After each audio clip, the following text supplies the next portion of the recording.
Hi, everybody. It's episode 480 of PodQuest. Hey. It's Wednesday, October 25th, 2023. I'm Chris. With me is Druten. Gluten balls. And Walnut. The ungluten ball. Actually, it would probably make me throw up. The last time I think I got glutened, I threw up. But normally, that's not how it's supposed to. It's not really what happens. The last time you got glutened. I think I got glutened. I threw up. That sounds like a sex act. Well, you see. What are you doing with this gluten that it made you throw up, I think is the bigger question. Look, you never go ass to mouth, is what I'm told. Did you shove a ball of gluten up your ass?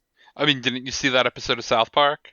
I mean, that is true. They were eating all of their food through their butt. I thought it would process better, and I thought I'd be able to have bread again. Did it work? No, it didn't. Well, try again. You never know. You know what? That's a good idea. I will. Maybe some nice like buffalo wings. Ooh, I could go for some wings. Wings are pretty good. Yeah. But anyway, how you guys doing? I'm not bad. Not bad. You over COVID? Oh, yeah. So, still have a little bit of a cough. It's not nearly as pervasive as it had been before. Mm-hmm. Also, speaking of wings, I actually had some really good wings last Friday. Where'd you go? The Twisted Tail again. Krusty Krab? No, the Twisted Tail. The Krusty Krab.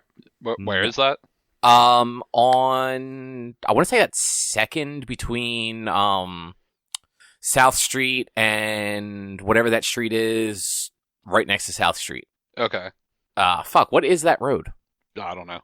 Yeah, I am drawing a complete blank on it. But yeah, it's like a little bar restaurant place. They do mostly like small plates.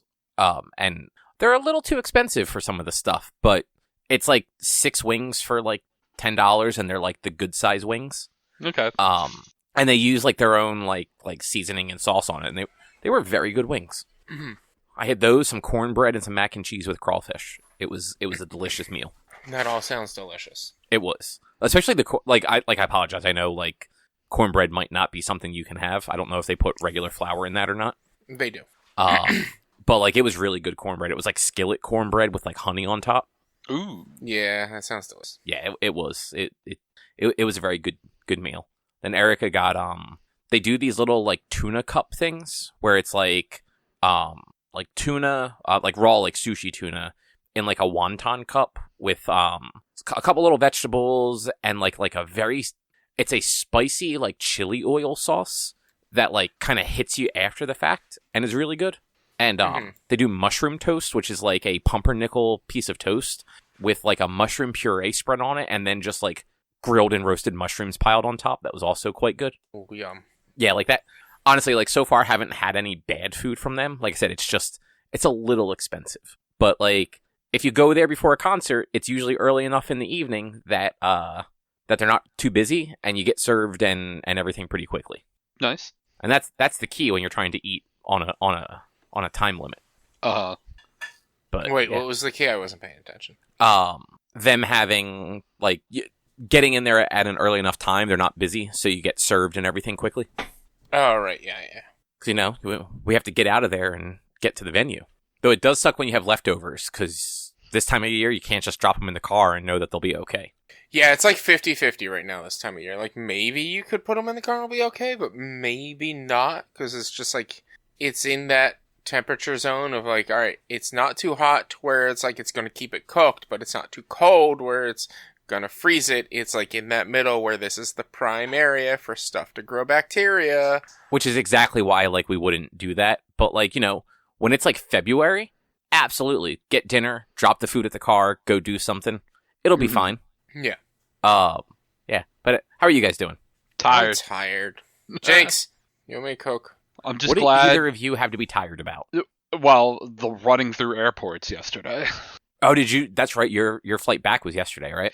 Yeah, and I almost wound up having to get on a flight at 10 o'clock and not get home till midnight, but I literally ran from one plane and was like, hey, I was originally supposed to be on this flight. Can you get me on here? And they put me on the wait list, and sure enough, 3 people didn't show up, so... Did they cancel your other flight or something? No, so the original flight... So we got notification that the original flight was delayed, and it was originally supposed to go from Louisville to Charlotte and land in Charlotte at 7:20. The updated time said 7:50, and the flight from Charlotte to Philly was supposed to leave at 8:11. So just literally no time to be able to get off the one plane and get boarded onto the other. Like, why the fuck can't you get a direct flight from Louisville to fucking Philly? Because fucking, like, You're just 8 going to people... Louisville. Yeah, exactly. Nobody goes to Louisville. But you'd think, like, fucking Philadelphia is a major airport. It should just fly everywhere in the U.S. Cobb, Direct. when I flew to Cincinnati, I had to go to Chicago first to get to Cincinnati. Well, that's because it's Ohio. Yeah, but Cincinnati has way more people than Louisville. Yeah, but Kentucky at least has, like, stuff in it, like chicken and bourbon. Yeah, and nothing. Like, Cincinnati's at least a city. Is it? Yeah. It's also like... Also, I mean, the Cincinnati Philly airport is also in Kentucky. Philly is an international airport, and there's not a lot of actual international flights that come out of Philly. They tend to go up to New York first, and then go international. I've never Like- flown from Philly to New York. That's weird.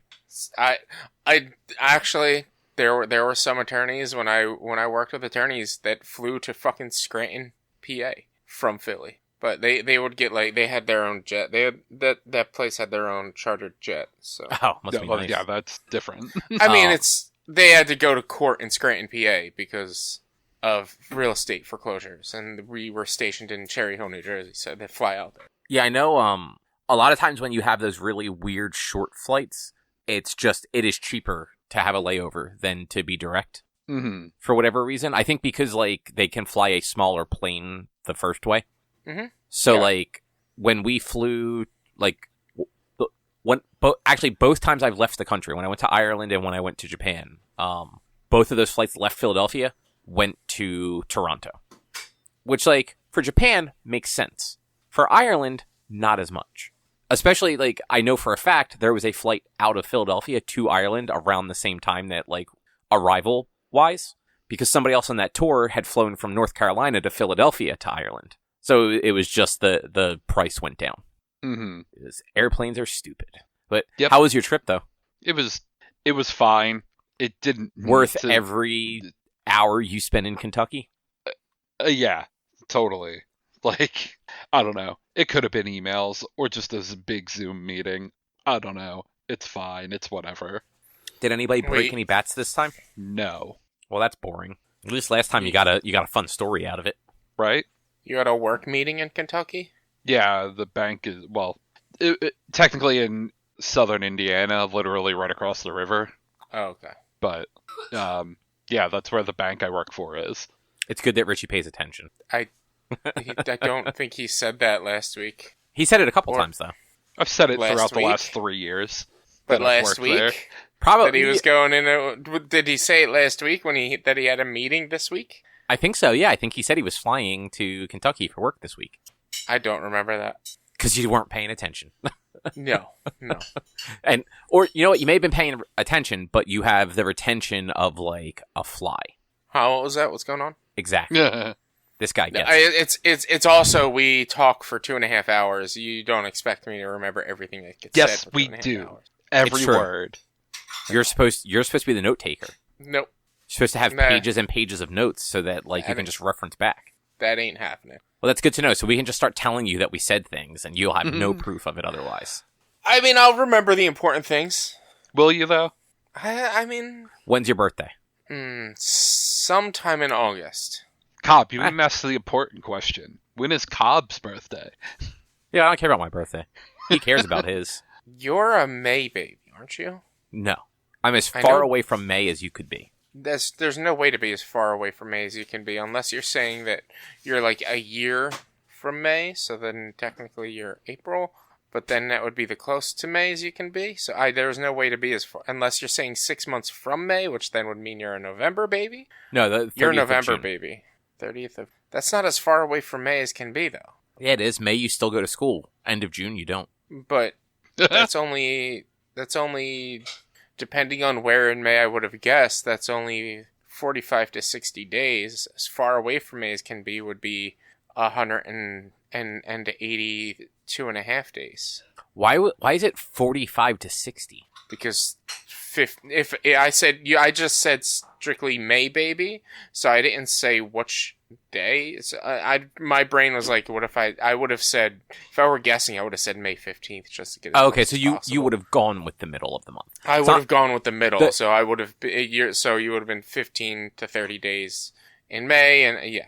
The way you That's said where it, my brain went. Okay. Oh, I trust me on my brain was like, yeah, I'd be close, but like you're saying like as far as can be, it would have been November. You'd be November 30th. I'm talking about metaphorically. That's not no. Yeah. No, I know Druten is March 3rd. That is correct. You knew something. That's what matters. Do you Druten always?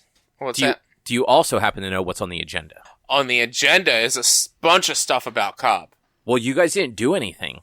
Look, you're right. I didn't. Absolutely. But still. You were too busy reading the last 150 pages of finished business. Over 150 pages. I read 100 pages on Friday night. Nice. I'm not even kidding. And then the last 120 over the last two to three nights. I grinded that book down. Like I grinded it. But no, it's just there. To be honest, this week's agenda, Cobb's going to be talking about stuff in New York. We're going to be talking about finished business, and then Cobb got to play Spider-Man 2 and Super Mario Wonder. The reason I don't have much to talk about is because I'm still sticking with the Dead October theming through the end of this week. So I haven't played anything new. I hadn't been planning on getting anything new throughout this month. And so I won't be playing City Skylines 2 until Monday because I'm just over the Dead theme at this point because there's no Dead games I want to play much anymore right now because Left 4 Dead broke my spirit a little bit after being doxxed last week. It's not the game broke my spirit, it's the doxing that broke my spirit. And the fact that my original plan was to do Dead Space, but because of the strikes and EA being potentially stricken against, I decided not to do Dead Space. And now Dead Space is going to be on Game Pass, so I decided even more not to do Dead Space. It kind of ruined my... This month's plans kind of just got ruined by everything happening, and I had to change it up tenfold. Yeah, and I feel like I like the idea that you do like the sort of spooky theme in October. I think the last 2 years you have unfortunately had, not that they were bad ideas, but like you ended up with things that ended up being kind of draining by the end of it. Like there wasn't enough like variety, essentially. And so last year the issue was Resident Evil 6 really took a lot out of me. Resident Evil 6, Resident Evil 5 took a lot out of me, and I was fuming at the end of that. And the fact that I tried to push 9 games in a month. Like, if I were a speedrunner, that would have been fine, but I wasn't doing speedrunning or anything. Oh, well, that's what I was going to say, too. It aside from 1 or 2 of the games dragging, you weren't taking days off, really. Especially, I don't think you actually took days off because you had that bad start. I did. I took at least one day a week off. It was, the original plan was to take a day off between every game, but then it would turn into me not taking a day off because of, I just beat this game, but you know what, I'm not gonna take, so like say I beat the game on Monday, well I'm not gonna take Tuesday off because then I also would have taken Wednesday off because we record this, so I just played Monday and Tuesday, still took off Wednesday. Like I still took 2 to 3 days off a week. 2 days off a week. It was literally just, it was a lot of streaming, a lot of gaming. There were some nights I was live until 2 o'clock in the morning on a work night because I was just like, I need to just beat this game to stay. Right. It was the deadline more so than everything else. This year it was the theme was good. There was a lot I thought there was a lot more content, but like with the strikes happening, I didn't really want to do Dead Space because EA is one of the companies that's potentially going to be struck against, even though that strike hasn't happened yet. And then because it was announced last week that it was going to Game Pass, or 2 weeks ago that it was going to Game Pass on the 28th of this month. It's like, well, I'm not going to buy it now because it's going to Game Pass, so I'm going to wait. Dead Island, the first one, was the only good one, and it was only good for a third of it. The rest of it was kind of just dull, and so the expansion to that just wasn't really worth it. And I never got Dead Island 2, but I hear Dead Island 2 is kind of more Dead Island, just as bad as Dead Island 1, but modern graphics. So, like, it's a shame you didn't have a little more wiggle room with the whole Dead October thing, and would have squeezed in like a game like Dying Light, like the first one. Well, I was gonna go with I thought about doing Dying Light as a different I feel like doing Dead October and playing a game with dying in it still is in the theme of Dead October. I agree. For some reason, I thought that you had nixed that because it wasn't the word dead. I know. I think I might have nixed it because I had enough to play at the start when I originally came up with the idea, and what really threw this whole Dead October off was last Tuesday getting doxxed while playing Left 4 Dead 2. God, always with the docs, man. It happened. Get over it. Playing Left 4 Dead, like, the thing is, like, Left 4 Dead, the first time we played Left 4 Dead, I didn't realize how hard Left 4 Dead 1 was. And it was a rough time. And then Left 4 Dead, when we played Left 4 Dead 2 the first time, it was fairly successful. But then last week, it was just like, I was like, I kind of am over, like, it's like, I chose to play, like, 5 specific games over the course of a month, and, like, since then, somebody bought me Baldur's Gate. I really want to play it. I really want to play City Skylines 2 that I bought yesterday and haven't played it yet. I really want to, I want to play the stuff that I've been playing, and now coming out of October, I have Baldur's Gate, City Skylines 2. I had somebody redeem for me to play the original Shenmue. I had somebody redeem for me. Be so bad. I'm sorry. I know. I'm gonna speed through that. I had somebody. No, you're not. No, you're not. I'm gonna have like fucking guides and shit, man. I'm not gonna enjoy that game. I know for a fact I'm not gonna. No, you're not. I had somebody redeem for me to play. The Star Ocean Second Story remake, which that comes out in a few weeks. So it's like coming up. There's a lot of games. Plus, I kind of want to get Mario Wonderland, but I'm going to hold off on that. I kind of want to get Spider-Man. Mario Wonder. There's no land. It doesn't matter. It should be Wonderland. They definitely missed a little bit of naming there. Yeah.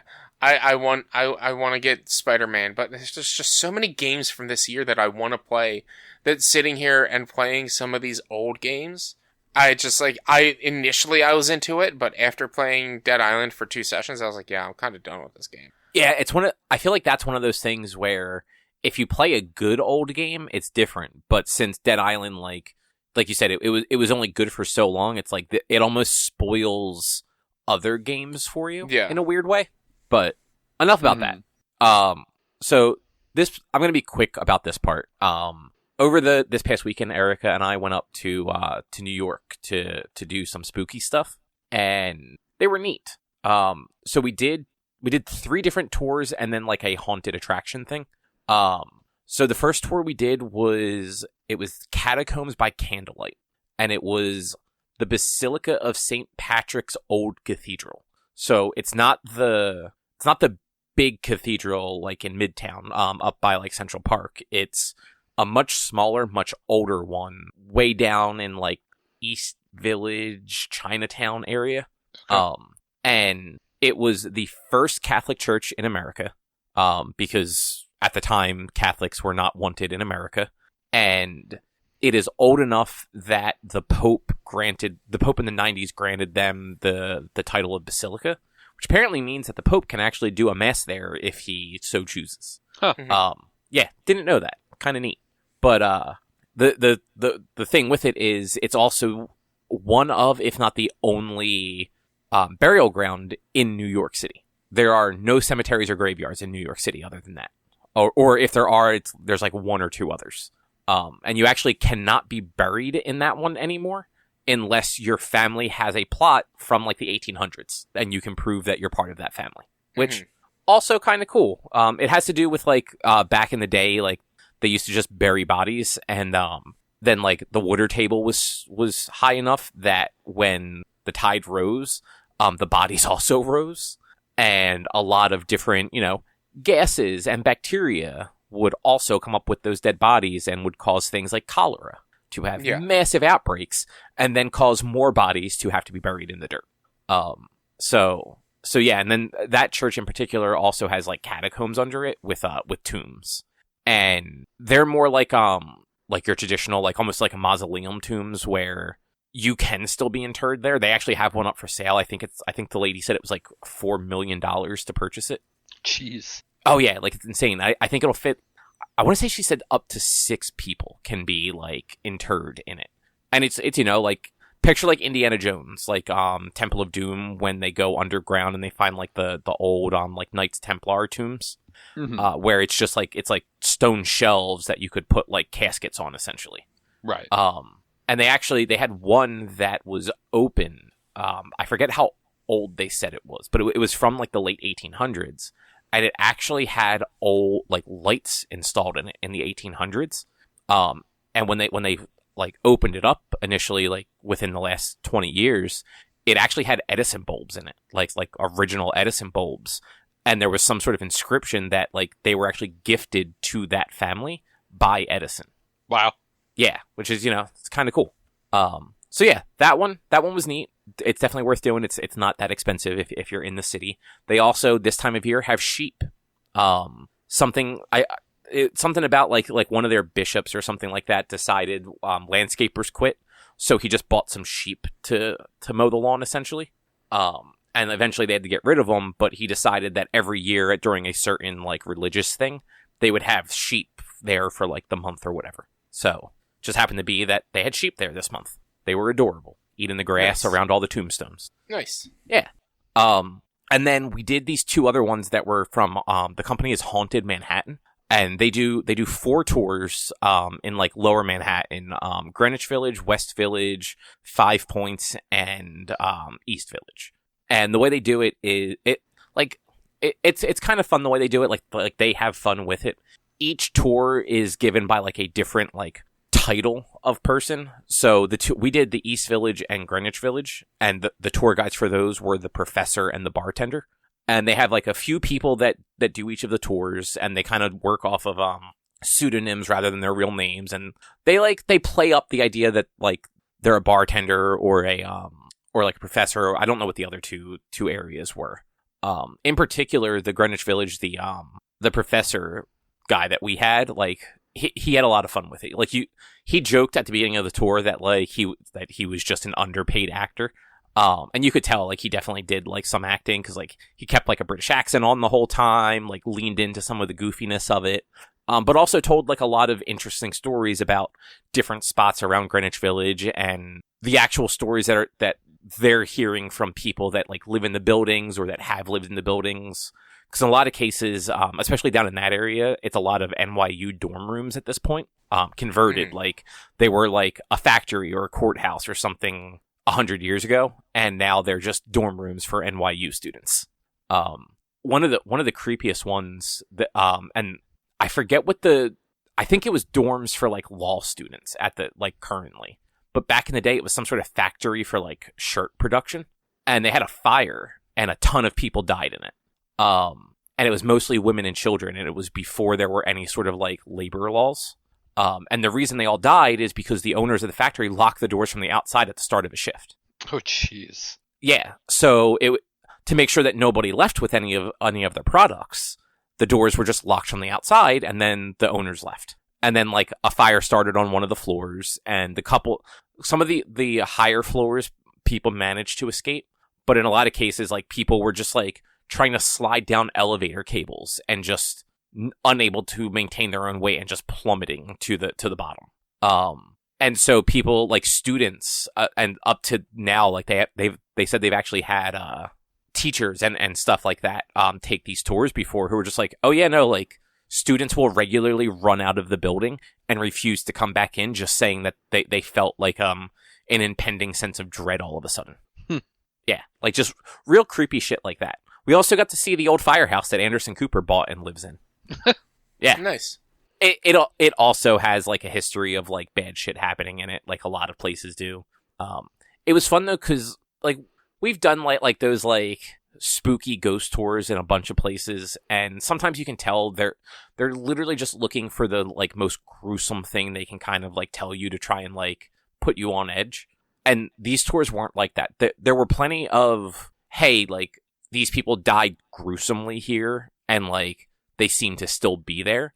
But there were also ones where it's like an accident happened, and like maybe that person is still floating around there. Like one of the other NYU buildings had like this little girl Molly that died there, and people report, like multiple people over like the last 100 years report basically the same thing of dorm rooms being locked and them having to say, Molly, we don't want to play right now, and the doors opening again. Like just weird shit like that. Which like is creepy, but not like malicious creepy. Yeah. Yeah, they were just cool. Like it was fun to kind of like walk around areas of New York that like we weren't familiar with too, and just kind of hear about weird shit that has happened there over the last 200 years. Yeah, that's pretty sweet. It's interesting. And then the last thing was like a haunted attraction. They do this thing called Blood Manor, which is way down. I don't know exactly what area it's in. Maybe Tribeca. It's either Tribeca or like the Wall Street area. Like it's way down there. It's probably one of the best run of these like haunted houses I've seen though. Like you guys have done those before, right? Done what? Like the haunted houses, like Creamy Acres or Eastern State or any of those. Yeah. So you know how like generally it's you go, you buy a ticket, and you just stand in line until eventually you get to go into the attraction. Mm-hmm. Yeah. They actually do theirs time. Like they have like the time group. So you buy a ticket for a specific time. You get there at that time and just get in line. Like once your block of time comes up, they start letting you in. So like our passes were for 10:30. We got there at like 10:20. We waited 15 minutes before we were in the door. And rather than how a lot of them go, where it's like here's 30 people all being sent in at the exact same time, and if you're in the middle back of that group, you're not getting any of the scares. Like you're hearing the person scream, and then you're actually seeing like the actor like resetting themselves for the next group. Yeah. They purposely stop people at certain points, and like basically they create like a false buffer. Like you'll walk into a room and somebody will like literally be like fucking with you, scaring you, before they show you before they'll open the door for you. But it gives enough time that like the group of like 4 or 5 people that was ahead of you have gotten a few rooms past that. So as long as you're not running through it, you actually still get to experience everything and like see the scares and all that. And they actually had a room that was completely dark, which is rare. Like you walk into this room and it's just pitch black. You can't see your hand in front of your face. And they have like things hanging from the ceiling that like obviously like freak you out because all of a sudden something's like hitting your face. And they have actors in there that like keep their distance with like spark, like things that spark, like they're not tasers, but like things like tasers that they can hit a button and like sparks will jump off the end of it, which is super creepy when you're in the pitch fucking black. Yeah. But yeah, it was really good. Like the actors were fun. The actual set design was all really good because it's literally in a fucking just building in New York City. So like it's tall and narrow and kind of condensed, but they fit a lot in there, and they managed to. They made the space actually feel a lot bigger than it probably is in real life. Nice. Yeah. Highly recommend checking that out too. So Haunted Manhattan, if you're looking for like a walking tour, they do them all year too. It's not like a Halloween thing. Blood Manor, if you're looking for a Halloween thing, and Catacombs by Candlelight, if you just kind of want like an interesting like history tour, which is also done all year. Nice. Yeah, those things were cool. Also, New York City, fucking expensive, and god damn, do people drive like crazy. I love New York. They're actually, people are worrying because they're getting ready to enact a citywide toll, a pay to drive toll basically, to try to decrease congestion. So like the southern half of Manhattan, if you drive in beyond a certain street, you have to pay like a $23 a day toll. Wow. Yeah.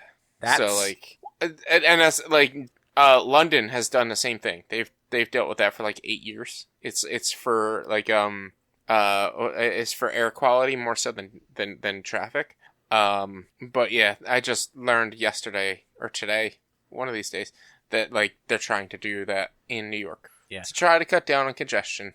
Yeah, luckily we did not drive into New York because parking would have just been Mm-hmm. It would have been more than the Ubers that we took places. Yeah. 'Cause we kind of split it. If it was someplace we could get to on a train reasonably and in like the amount of time we needed, we hopped on the subway, especially on Sunday when we didn't really have anything like timed that we had to be to until the evening.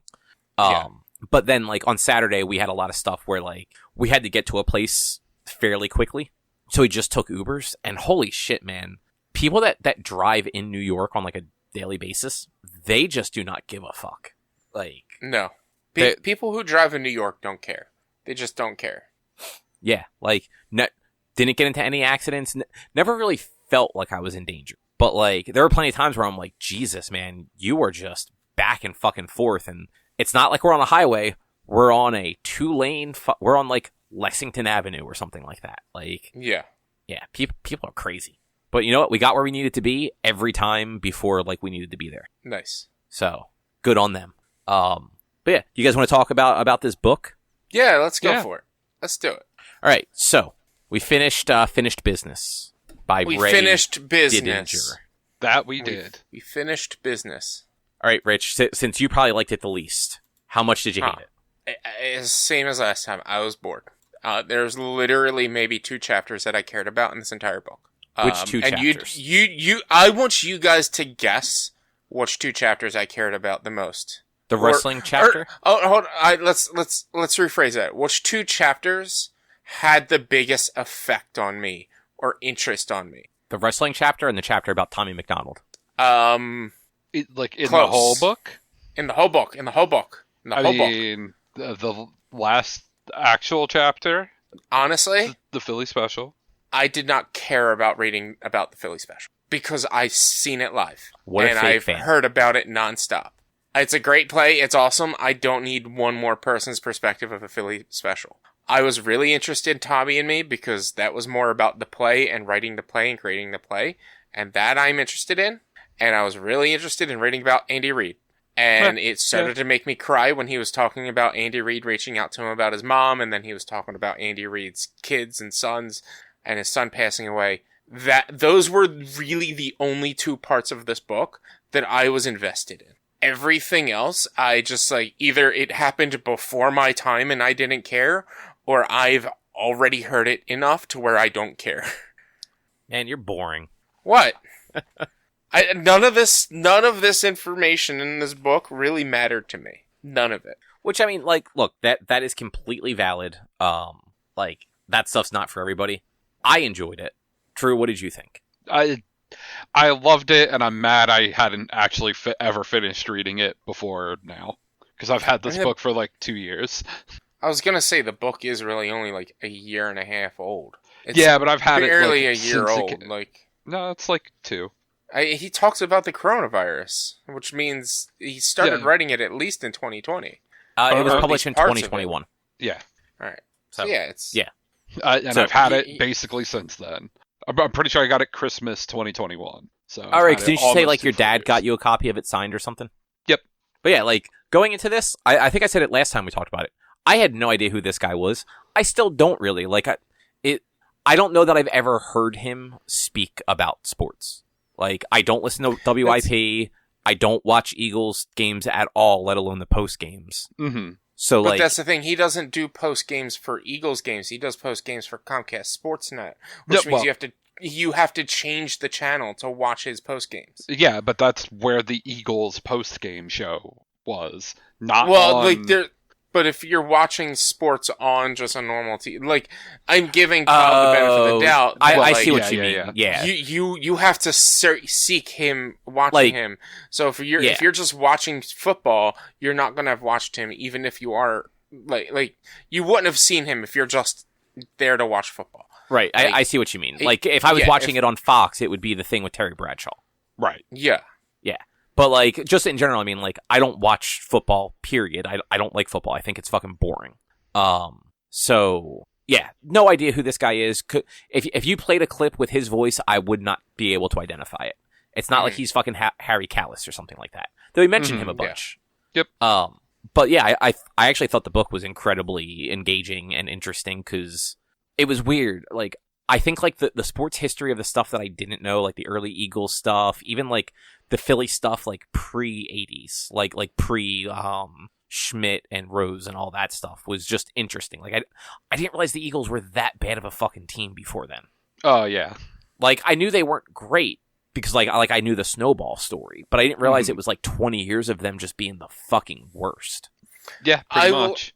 I will say I didn't know the snowball story wasn't still at Franklin Field. I thought that was a vet story.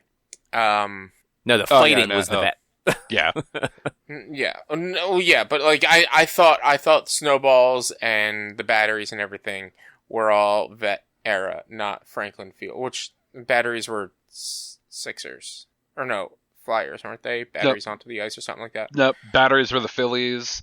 They were thrown at JD Drew after the Phillies drafted him twice and he refused to sign with the Phillies and then signed with the Cardinals. And then they did clock radio night, I believe, and the radios came with D batteries already in them, or C batteries, like big ass fucking batteries, one way or the other. And yeah, that was either incredibly well thought out or incredibly poorly thought out, depending on your opinion.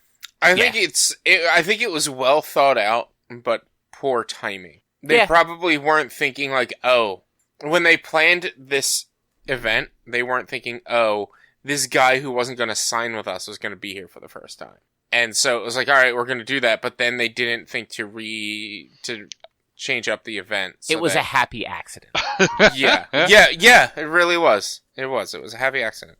But yeah, I thought all that history stuff was interesting. And then once you got into the 90s, it's like, I was not actively engaged with that stuff, but I grew up around it. So like, I knew those names. Like when he started talking about Reggie White, like I know who Reggie White was. Right. When he got to the late 90s and like Andy Reid and McNabb and like Deuce Staley and like stuff like that, like I knew those names. Like I joked about it today on the trivia game that we do. Today was the first time I got a player one right because I knew who Brian Westbrook was. Mm-hmm. And like just by their little like blurb about him, I'm like, oh yeah, no, that was fucking Westbrook. Like there's only one person that could have been. Yeah. Mm-hmm. So it's like at that point it's just like, oh, like this is the history I know, but like I don't know much of. Like I recognize these things. Like I remember in like the mid 2000s when like the Eagles kept getting a little bit better and a little bit better until they finally got to that Super Bowl and then lost and then got worse and worse and worse. Mm-hmm. So like, yeah, I found all of that interesting. I was bummed that there wasn't a chapter on the 2008 World Series, just because he had a chapter on the 80s. Yeah, but he had a chapter on the 80s because it was their first World Series, just like it was the Eagles' first. He also was completely uninvolved in sports reporting at that point. Like he covered the Eagles with WIP, and he worked for NFL Films. Like like the 80s, he actually was still working for a newspaper where he had a reason to follow that stretch as both a fan and a profession. By 2008, it's like I'm sure he watched it and was excited for it, but like didn't. A lot of this book, like he intermingled his personal experiences with his work experiences. If he didn't really have a work experience to tie it to, he wasn't using that. Like even the Tommy and Me chapter, like if he hadn't had like a legitimate tie to that from like his professional career, he might not have included that because it didn't tie to both. See, I think he didn't have. I don't know. I disagree. I think he would have. That this still would have been in there. I mean, it was part of his professional career. Professionally wrote a play. That's what I mean. Like had he not written that play, and had his only real interactions with McDonald been like that stuff as a kid, he may have mentioned that in one of those first chapters talking about going to spring training, but it wouldn't have been its own full chapter of basically him forming a relationship as an adult with like his childhood hero. Yeah. I feel like if he hadn't written the play, he still would have made sure to talk about Tommy McDonald. No, I agree, but I don't think it would have been a full chapter on its own. Or not as long of a chapter, at least. It wouldn't have been as long. It wouldn't have been the longest chapter in the book. Yeah. It was a really good chapter, though. It was. It was. I was interested in the relationship between him and Tommy. I was interested in the play itself and the idea of coming up with the play. I like that. I liked that was a story. That was one story in this book that I was just like, okay, this is something I can connect with. But the rest of them, like I said last time, a lot of the book felt to me as if it was just him palling around with his buddies. And, like, I don't really have a frame of reference for his buddies, and a lot of the times he'll go over, like, oh, here's these people, and he'll name 5 different players with their player numbers, or he'll talk about one of their stats, and I see numbers and I blank. I'm like, yes, I understand 600 hits is good. I'm making up a number, obviously. I understand whatever number you're giving me is good, but what's that in reference to in general? Like, I just know, like, okay, like, cool, but I don't care about stats. I don't care about history. This book is meant for sports fans, though. Yeah, and like this book is meant for sports fans. This book is meant for fans of Ray Didinger.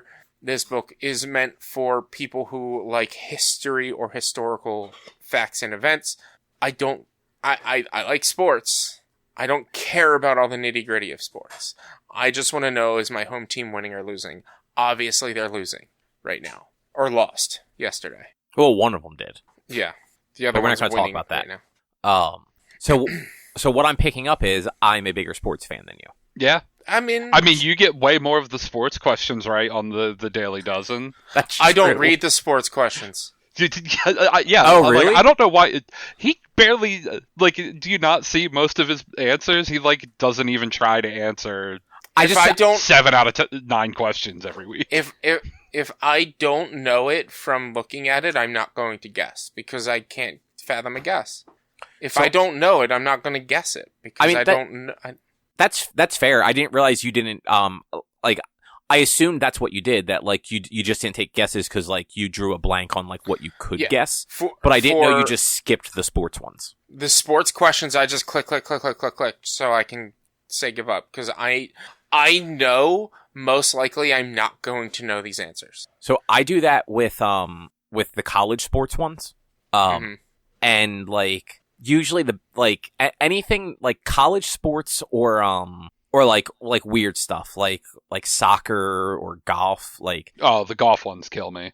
I'll read them really quickly, and if they're asking for a team or a school or something like that, I'll usually make a guess, especially if they give me some sort of geographical like thing. Like if they go this Western Conference NBA team, like I put like the Denver Nuggets or something like that. Like, and every once in a while that works. Like I just pick a random team and I try not to pick the obvious team as often as possible. And like it's worked a handful of times. Every once in a while I do know them. Like today's. Like I knew today's I think there was a Phillies or an Eagles one a couple weeks ago that I knew also, just from like osmosis more than anything. I mean, Cobb, this motherfucker didn't even guess the Brian Westbrook question.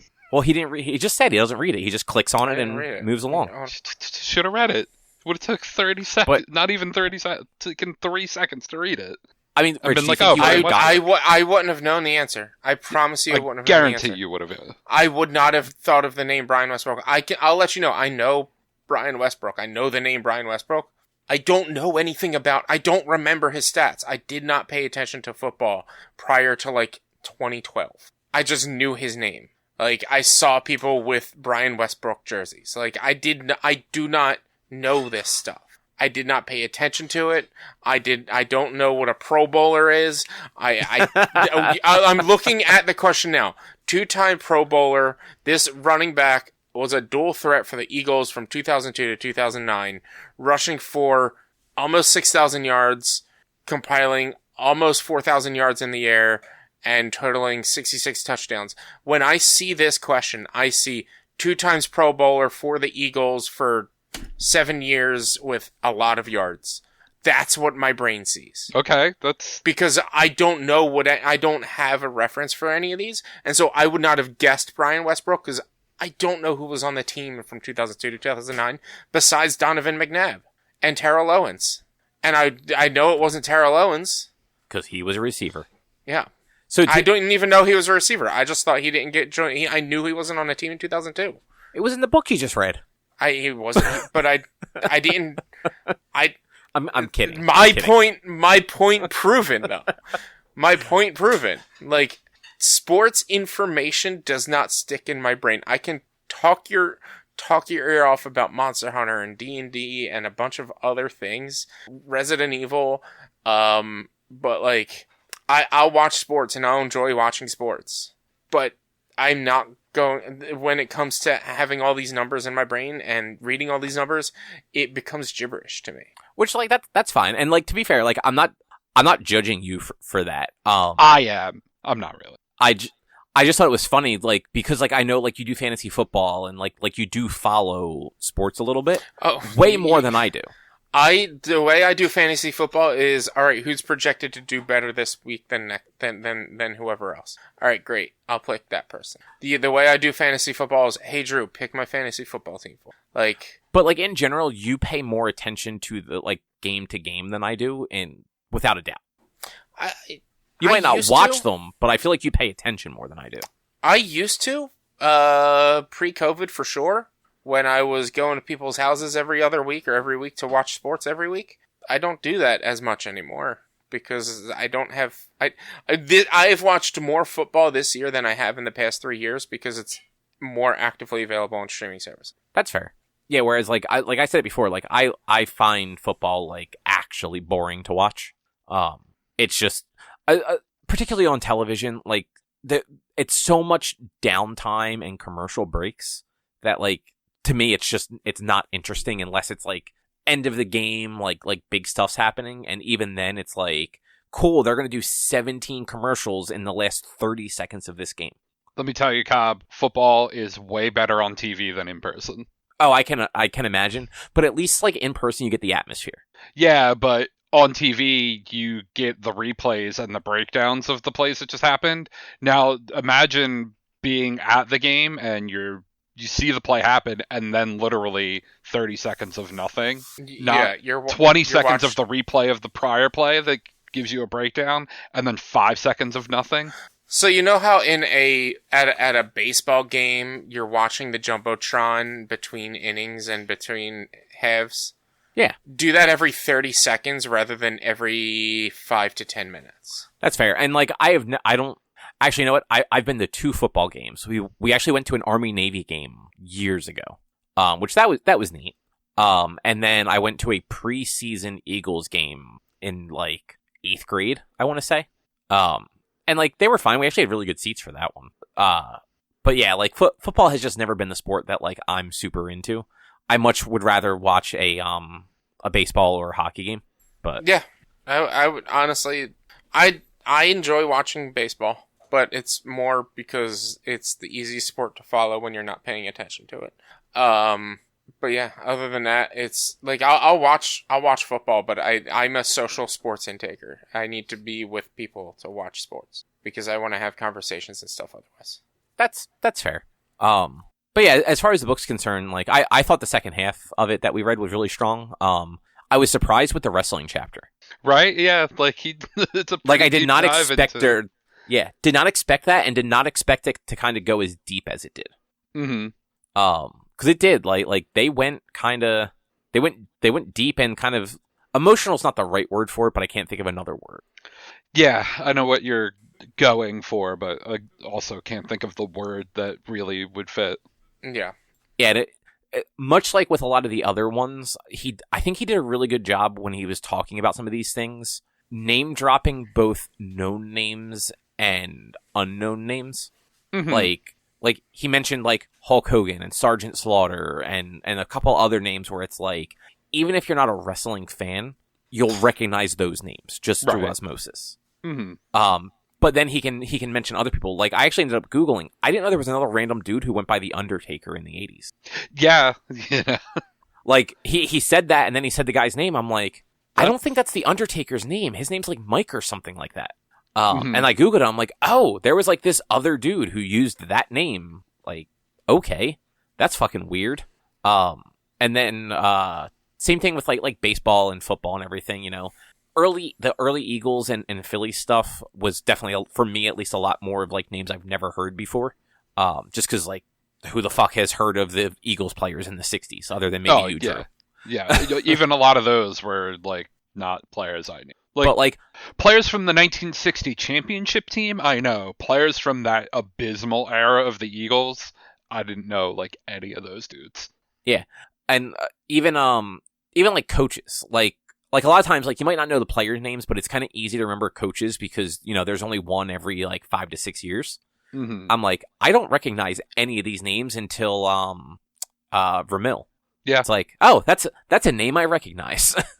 Well, I mean, kind of to your point, Vermeil was around for a while. The coaches they had in that run before that, it was like, oh, this guy was here for 2 years. This guy was here for like half a year. Like, yeah, and then once you kind of hit the 80s and 90s, it's like, all right, I don't recognize every one of these names, but like there is somebody name dropped in every chapter where I'm like, okay, I know who that is. All right, yeah.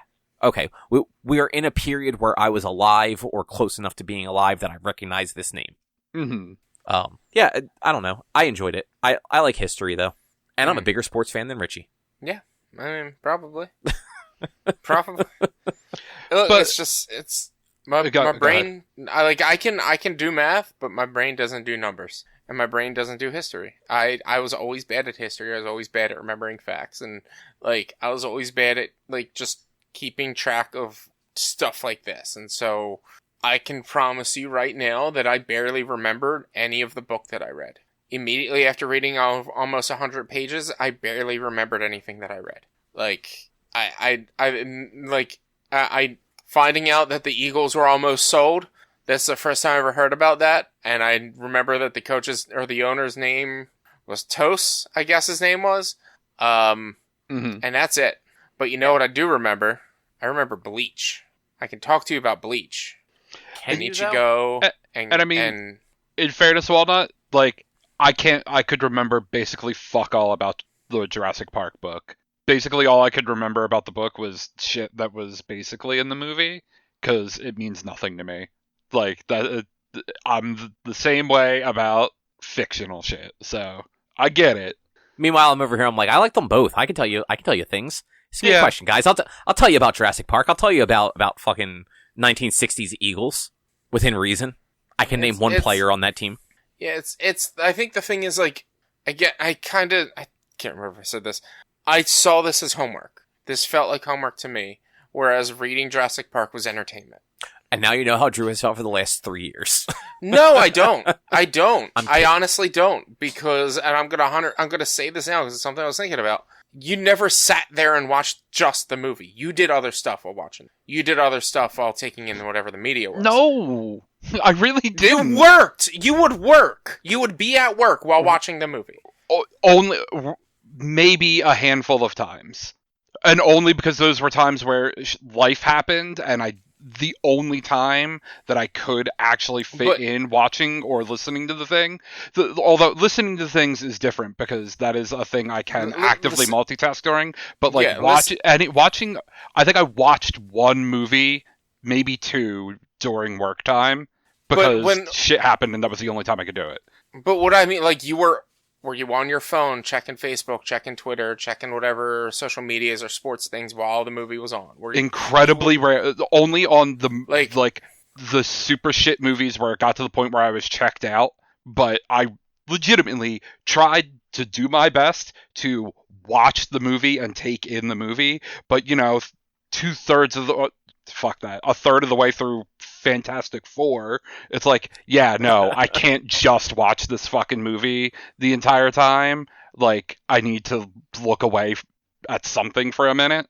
Which, Rich, is exactly what you did with this book and with the records. Like, you tried. Like you gave it like effort, even if like you had said in for the first half of the book that like it was tough for you. Like it wasn't a thing that was engaging to you, so like you struggled to get through each chapter and found yourself getting easily distracted even when you were in like a room without like the TV on and stuff like that. Mm-hmm. I mean, like, that's how I felt trying to read Jurassic Park. I'm like, it was a slog for me. It felt like homework. I mean, yeah, it felt like homework. You guys should just both like books more. I think that's what I'm getting at. Like all the books, and then it's not a problem. See, I don't like again. It's again, and like it's a concept I don't understand in that you do not like fiction, you do not like stories. I do not understand that. I will never understand that because it's like hearing a story is entertainment and entertaining to me, whereas hearing about someone's life, especially someone's life I don't know, is not entertaining to me. But so like just flip that then, right? Yeah, just flip it. Like it's the same feelings. It's just two different. Like you guys are just opposite. Like, yeah. But like, your feelings the same technically. Like not the same, but like you have the same feelings for things just in reverse. It's a preference. But how is hearing a story not entertaining? Because it just sometimes isn't. Like because it's a boring, bad story to me. It doesn't make an emotional connection for me. Whereas, like, reading the chapter about Tommy and me, like, has the fucking beginning, middle, and end. It has the beginning of him as a fucking child, meeting this guy he'd been following for years, and then was excited, got drafted by the team. Then has a middle where, I'm like this reporter, he doesn't realize that I was this kid, and then has the end where it was like, you know that I was this guy, right? And like, oh shit, now they have this big reconnection on a completely different level, and then Tommy McDonald passes away, and it has that like sad ending. But concludes... And Drew was a sobbing mess through that whole last like 3 pages. No, not quite. I laughed at that chapter more than I got choked up. There was a lot of funny to that chapter, which I think did help balance, like, you kind of knew, especially at, like, I feel like at the Hall of Fame point, like, you knew that chapter was going to have a sad ending, even if you didn't know Tommy McDonald had already passed away. Mm-hmm.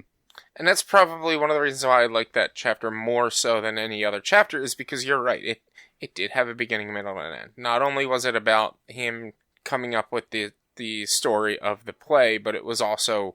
It was the story of the play, and it was whereas the rest of the chapters, it was just, here's these people, and also there were these people, and then there were these people for pretty much every chapter. I mean, again, to me, I feel like you're being a bit reductive, but like that Tommy and Me chapter is like I said, is basically a short story in and of itself. Yeah. Whereas like. Yeah, each chapter is talking about moments and specific people that kind of plays to the bigger story of the whole book of his life, but... Yeah, the Tommy and Me chapter is probably the only one that you could take out of that book and have it be its own standalone thing. Yeah. I mean, hence it being a play. Mm-hmm. And have that actually stand on its own. Right. Versus, I feel like maybe 1 or 2 other chapters you could potentially... kind of pull out of that book and have it still have an impact. But I think a lot of the impact that the chapters have is he tells it in mostly chronological order. It's like a weird overlapping chronology, but like it starts at the beginning of his experience and makes its way to like the modern day.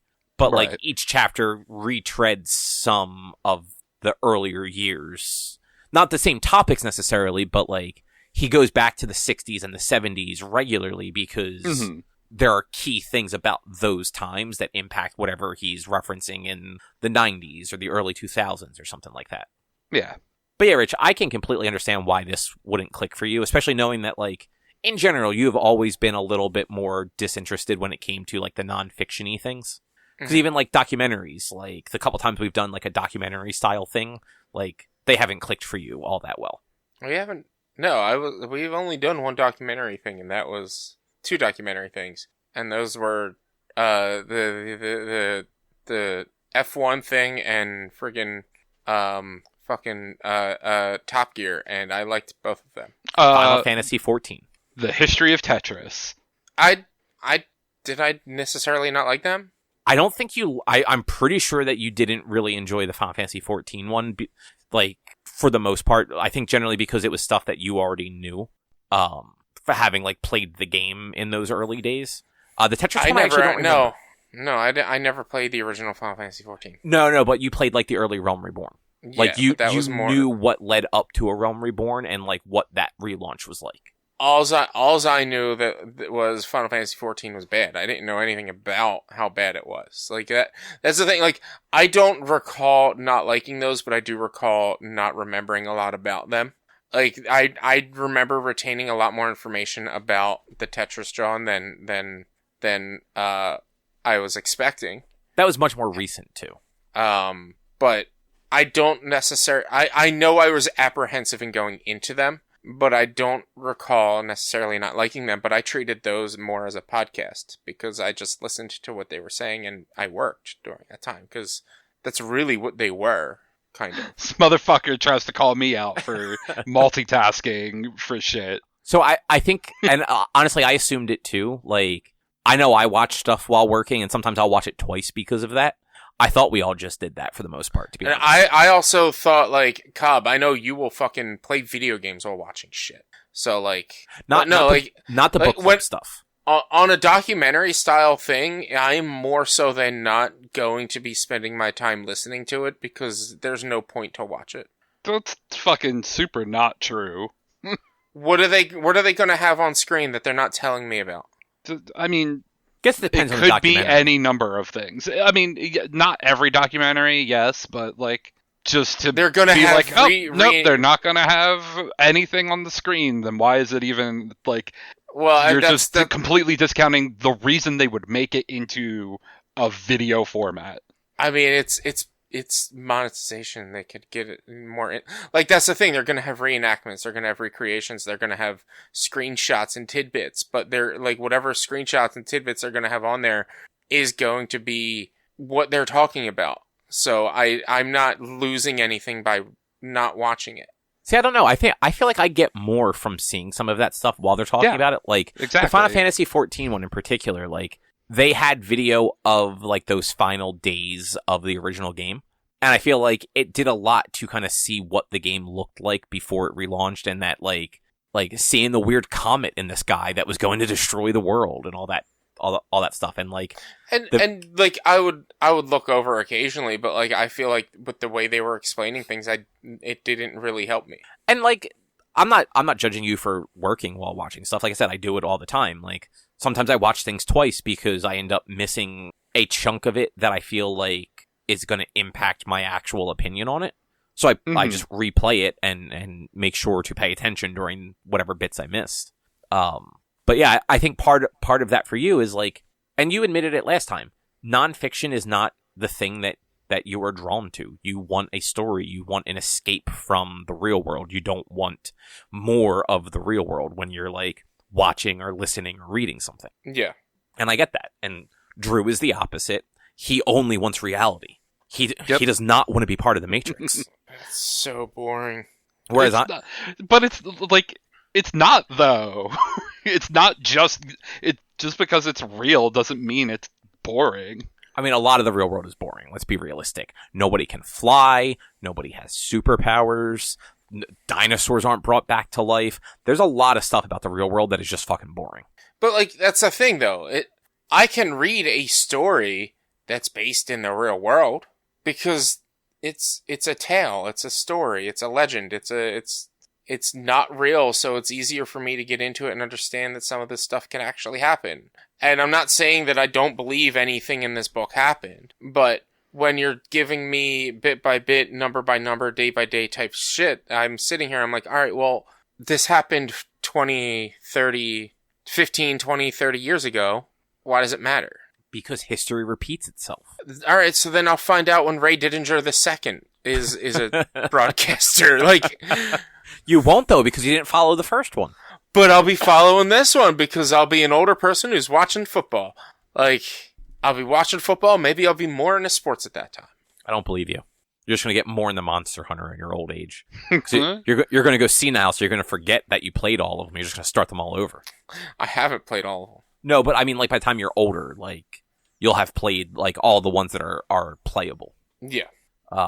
But I guess to move things along, Rich, do you have a pick for the next thing? I do have a pick. I don't know if you guys are going to be all too happy with it, but I do have a pick. But before I give you my pick, I want to discuss what we could do. I mean, we're still a month out, but I want you guys to have a month to think about it. I have a suggestion for what we do next if the actor strike is still going on. Which, I mean, so real quick, for anyone not following along, apparently the studio executives actually went to the meetings this week. Oh, wow. Which is a big step in a direction of maybe something getting settled, because they usually don't get involved until they're ready to actually make a deal. They just keep sending their shitty lawyers who actually can't make a deal. Yeah. So, an idea, and we could still do this in a month after we're done the book that I'm choosing. I have the idea to do audio plays. There's a bunch of audio plays out there. What the fuck's an audio play? A theater of the mind, like audio, like a podcast type fucking story. Oh, like Night Vale, or that thing we did before. Like the life after and the message stuff, or not necessarily Night Vale, but kind of Night Vale. I was just throwing out things that I know are a little more scripted and narrative driven than not. Yeah. Those are the only two actually. I'll have to have Erica send you the name. She just found one that you might be into. That's it's like 3 seasons of 10 episodes. But it's one of those like narrative podcasts. Because there's one that a buddy of mine sent me. It is called, you might enjoy it, Cobb. It's called The Riddler: Secrets in the Dark. Damn, you cut me off before I could make that's an incredibly specific title joke. It's 8 episodes of about a half hour each tops. Oh, that's right. Like and it's all those superhero ones too, like the Wolverine. There's tons of superhero ones. But this one is in the from what I recall hearing, it might be in the perspective of Riddler during one of his or something like that. But it's the Riddler pretty much. What's the word? Damn it! There's when he makes it seem like somebody else did it. Frames, that's it. The Riddler basically frames Batman and Robin for something that he's doing. And so it's in the view of the Riddler, and Hassan Minaj is the voice of Riddler, with Coleman Domingo, who was in Fear the Walking Dead, and Gina Rodriguez are also voices. Yeah, it's crazy like the voice casts a lot of those like superhero ones get, like what's his face? Armitage. I think is Wolverine. Yeah.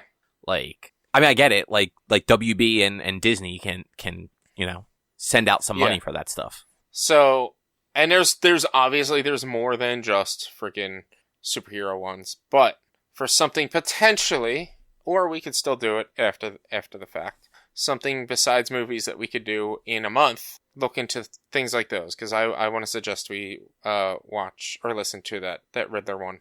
Again, it's only 4 hours tops. It's less than a half hour for most episodes. Some are even less than 20 minutes, and it's 8 episodes. I mean, I would probably wind up picking Night Vale, but Night Vale is like I've lost the thread on where Night Vale is on shit. You would have to find an arc in Night Vale that's within 4 hours if you were to do Night Vale. If I remember, aren't Night Vale episodes super short? Like, aren't they only like 15 minutes or something like that? 20, I think 20. Yeah, 20 minutes they're in like the 20-minute range. Okay, for some reason I thought they were like really short episodes. Some are shorter, but I would say on average it's 20 minutes.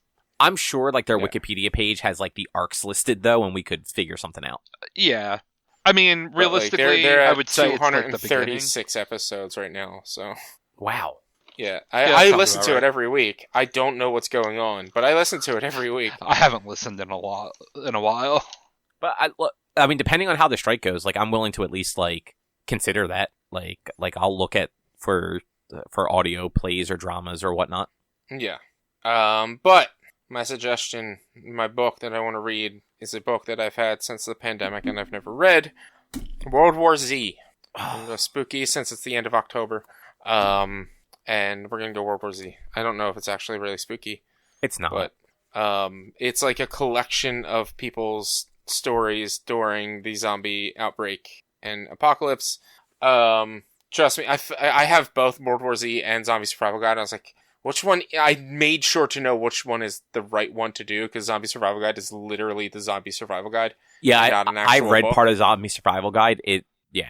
I would have actually had to like argue against that one if you picked Zombie Survival Guide. I wasn't. I made sure, because I had other ideas. I've got it's called the Jedi Journals or something like that. I have the Sith. It's like a textbook that was owned by has notation by Anakin, Yoda, Obi-Wan, Ahsoka. I think might be in it. Like a bunch, and maybe some Mace Windu will like notate on the side, and it's just like a textbook of the Jedi learned teachings and stuff. It's a series they had for Jedi, Sith, and Mandalorian, and I have the Jedi and Sith book that I think it's like the Book of the Light Side and the Book of the Dark Side or something like that.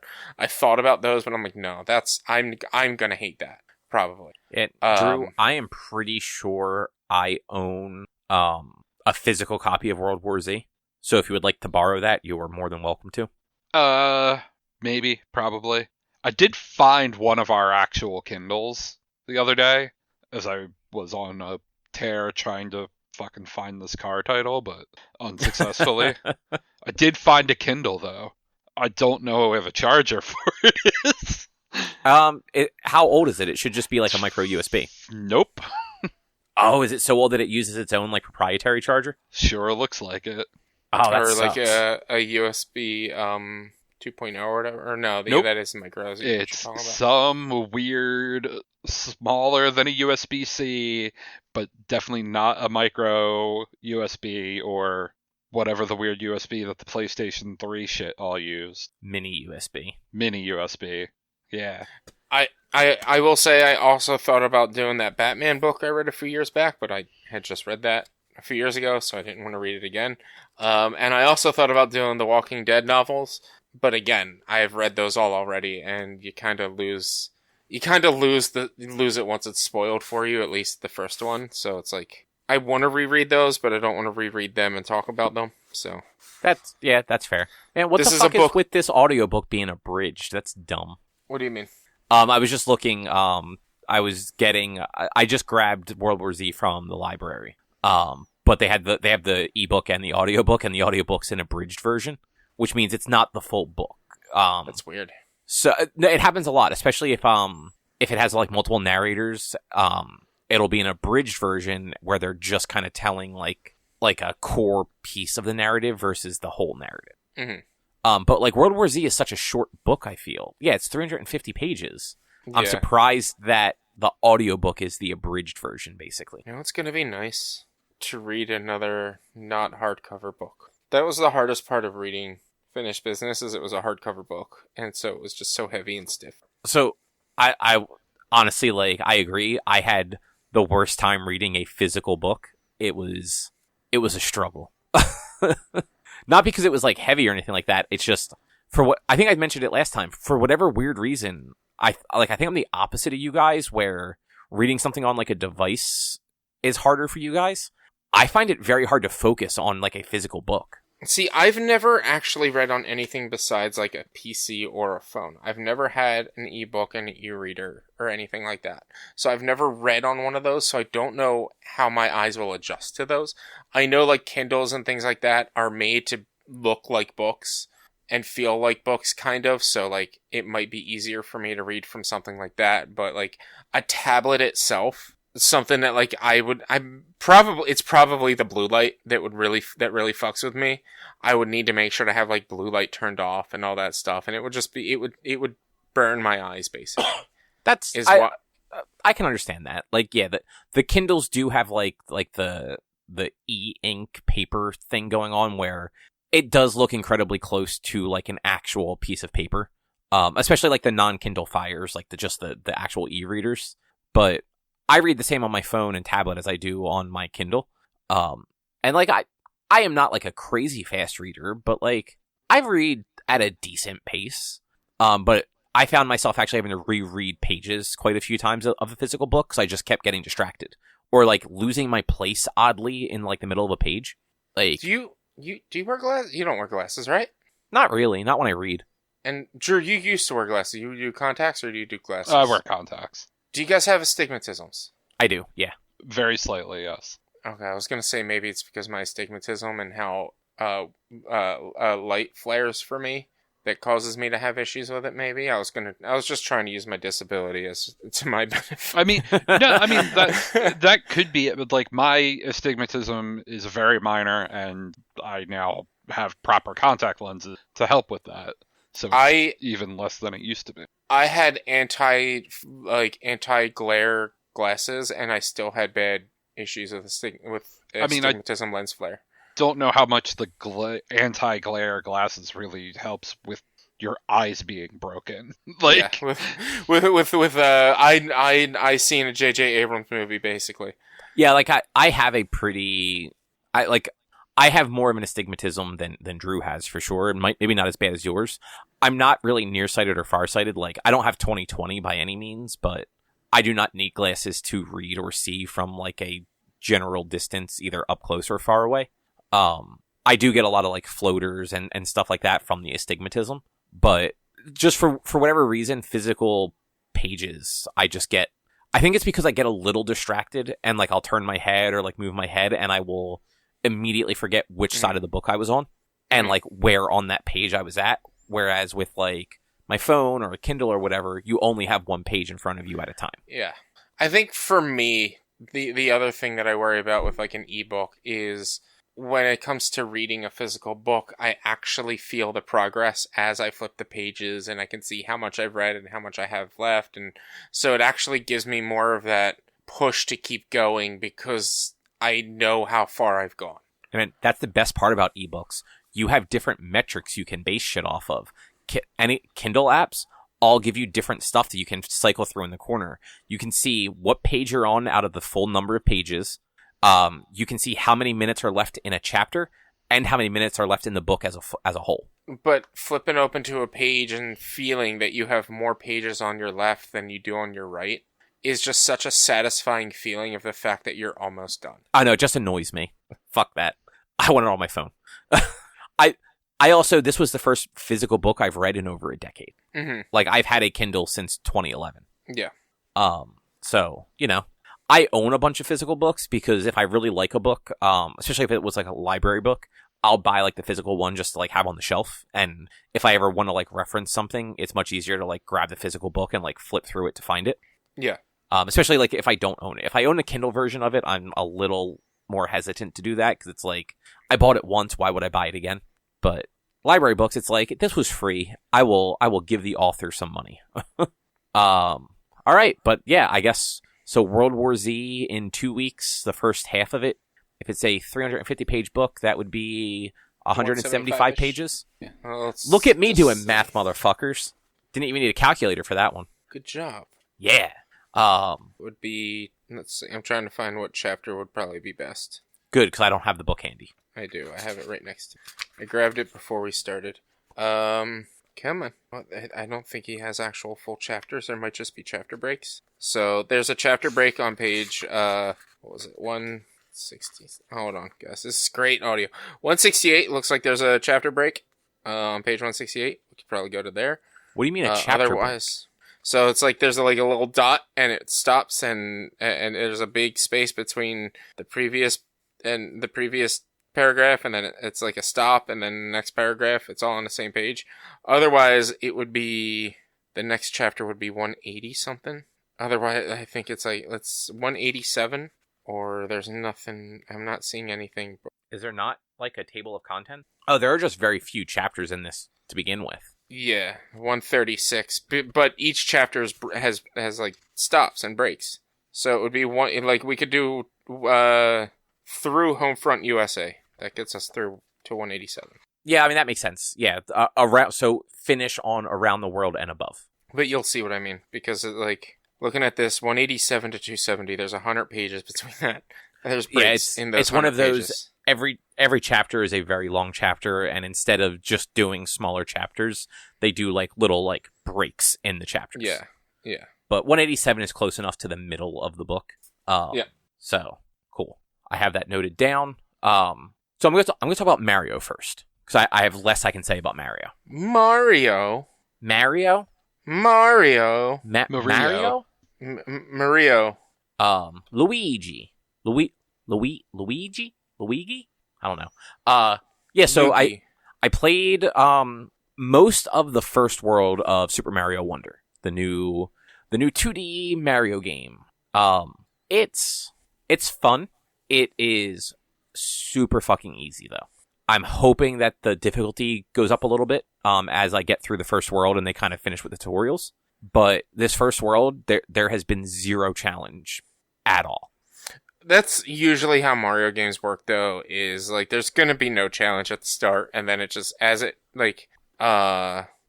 introduces more and more game mechanics and things like that, they do get harder. Exactly.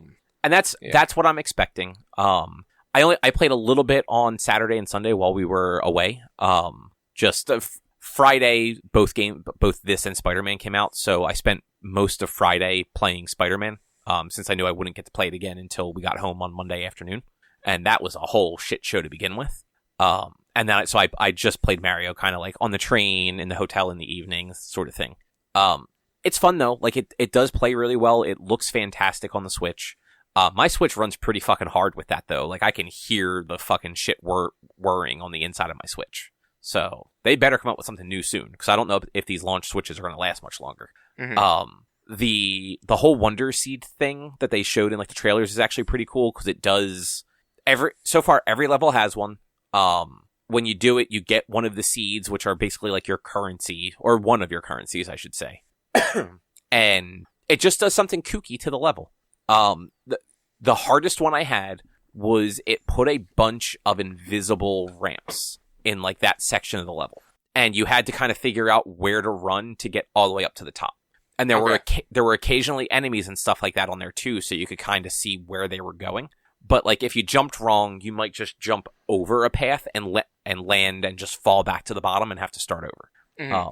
So like difficult in a sense of like tedium, more than like there were a bunch of enemies and it made it difficult and you could die. Yeah. And like sometimes they're like time limited. Sometimes you just get to run around and do a bunch of cool stuff. Like if you're the elephant and it happens, you're kind of indestructible. So you can just sort of run through things. There's actually one where I was indestructible because I was both the elephant and it was raining superstars. So it like, that was one of the time trialed one, not trials, but like you had limited time to get to the end. So it was one of those like, just run and fucking do all the best parkour as a fucking elephant. Yeah, I saw one where it's singing piranha plants. I have not done that one yet. But have you seen it? Have you? No. Have you seen it on? No, it's weird. It's weird, man. I did have one where piranha plants, they got really big and were coming out of the pots and like chasing me around and stuff like that. Mm-hmm. Which that one, it wasn't hard, but it definitely required a little more like back and forth to avoid them, because it took more than one fireball to take them out, since they were like these giant piranha plants. But overall, like it is fun. Like it's a well done Mario game. One of the things you get are like badges, and the badges are like abilities essentially that you can have one equipped at a time. And I only have a couple right now. One of them, if I'm Little Mario, it will always make me Big Mario at the start of the level. And I have another one that lets me do one vertical jump off of a wall. So, you know, like in Mario, when you wall jump, like you immediately jump left and right, like you don't really go straight up at all. Mm-hmm. Yeah. So this one lets you, your first jump will always be a straight vertical one. Huh. So if you can like, pretty sweet. Yeah. So like if you're trying to get to like the top of something, but you need that little bit of vertical height to get to like a ledge to be able to wall jump off of it, you can kind of like hit that real quick, and then your next jump will be like a legit wall jump. Mm-hmm. Even though they told me that's what was happening, it took me a little while to kind of get the hang of it though, because like my muscle memory is just regular wall jumping from like every Mario game, Metroid game, and any other game that had like that sort of mechanic in the last 30 years. But like once I kind of like got the hang of it, it did make scaling certain walls a lot easier, because I knew that I would be able to get to like that, like one that was just a little too high for a regular wall jump. Other than that, you've got like all your basic Mario moves. You got like triple jumps. You've got butt stomps. You get the fire flower. If you're Elephant Mario and you get into water or stand on a pipe that's like gushing water, he actually sucks it up with his trunk, and you can like spit it at things. certain things in the environment will actually react to the water. Like if there's dead plants, it'll bring them back to life and they'll spit out coins and other currencies and things like that. It's doing what a lot of the more, what Mario games have done since like Mario 64, where certain levels, or especially the castles at the end of the levels, are cut or blocked off and you need something to unlock them. So in this case, it's the Wonder Seeds. And it's cumulative, just like Mario 64 or Sunshine or any of those, where you're not losing them when you get up to them. It's just you need to have 15 total to like unlock the first castle. And once you have 15, the castle's ready to go. So far, I have not run into a situation where I don't have more than enough. I'm sure as the game progresses and hopefully gets a little more challenging, I'll be pushing it a little bit more. Because so far, every level has at least 2 Wonder Seeds in it. One of them you get for doing like the Wonder Seed bit of the map. The other one you just get for completing it. I have had one level that had 3. I've done that level twice. I can't figure out where the third one is. I have the first one from the Wonder Seed moments, and I have the last one from just finishing the stage. Have not seen where the third one would be. I'm going to have to go through it again and do like a like jump on every pipe sort of thing to try and figure that one out. And there's a few like time trial sort of levels where it's a very short level. There's one specific goal. If you complete that goal in the time allowed to you, you just get a Wonder Seed and that's it. There's really no reason to go back. You don't get anything that I can tell if you complete it faster or break a record or anything like that. Which is nice because it's one of those like, you don't necessarily have to keep running these things because so far they haven't been so complicated that, you can't get them in 1 or 2 tries. Sometimes it's like one try to figure out what they want and then the second try to just do it. Mm-hmm. Which is, that's happened a few times with just like the wonder moments in the levels. Like sometimes they don't make a ton of sense what they're doing and you kind of have to just get through it, fail it, and then redo it to see like, to actually understand what they were looking for. But it's been good so far. I'm looking forward to playing more. It's just Spider-Man has been taking up all of my other time. How you feeling about Spider-Man? I love it. Yeah, it looks great. I've been seeing a few people play it. I'm one of a few streamers that I personally know that actually have a PS5, and so I should be one of the few streamers that's playing it, or one of the many streamers that's playing it, but so much came out in October, it's ridiculous. Yeah. I mean, you're not wrong. And I mean, look, those 2 games, Mario and Spider-Man, same fucking day. Yeah. Mario Spider-Man, same day. City Skylines came out yesterday. This year, it's just been too much with fucking video games. Like, I'm still trying to figure out when I'm gonna play games from last year with fucking God of War Ragnarok, which I'm kind of shocked it still hasn't gone on sale yet. Or at least I haven't been paying attention to a sale for that. I haven't noticed, like, a big sale for it either. And usually, like, at this point, it would have, maybe Christmas it'll go on a decent sale. But, like, that'll God be the of War, year mark, so maybe Black Friday it'll have a big sale. God of War, but then, like, you got Jedi Survivor, you got Baldur's Gate, Mario, Spider-Man, fucking, what else came out? So much came out this year, man. So much. And it's, Legend of Zelda. Like, oh my god. Oh, that's right. Zelda was this year. Damn. But yeah, so Spider-Man 2, it does a lot of the stuff that Spider-Man and Miles did, that they did well, I should say. Mm-hmm. It's got here's a bunch of missions, but none of them feel as tedious in my opinion. Like, there's not really another backpack mission at least not that I've unlocked yet. I am still early enough that I'm still unlocking all the side missions. I think I'm like 7 or 8 hours in, and the game just feels good to play. Like, swinging through the city still feels really good, and the city is bigger now because you now have chunks of Queens and Brooklyn to go through. Yeah. And they added the web glider thing where like you can sort of glide through the city now, which makes traversal better in a lot of ways. Cause like when you're in Brooklyn and Queens, the buildings are not that tall. So like web swinging through there is actually, it's a little bit more of a chore, but when you can hit the tall building and get like a really good swing and then pull out the wings and like glide for a little while and maybe like, they added currents and stuff like that, where if you hit your little like scan button, it'll show you like where there's like air currents that you can kind of dip into, and it'll push you along for a little while. And there are air currents going up from like smokestacks and things like that will push you back into the air. It helps a ton with like getting around the city quicker. And then when you're in Manhattan, the web swinging is just as good as it was in the first one. And then for the most part, the game lets you swap between Miles and Peter whenever you want. Like, you just bring up the friendly neighborhood app from the Miles game, and you just hold square. And as long as you're not in like a story moment where you can't switch, it'll just seamlessly move over to the other Spider-Man. And generally, it actually keeps you in the same area. So if you, so the way the game is kind of like working so far, some story missions are specific for Miles, some story missions are specific for Peter. So you have to be that character when you go to do them. And then each of them also have side quests that are specific to them. So like Peter has environmental things he can do with this foundation that he's helping, where it's kind of like the Harry stuff in the first one, but a little more diverse. And then as Miles, you have there's some Prowler stuff again, like you kind of like looking for stuff that your uncle left behind. And there's also stuff related to his school that you can do as him.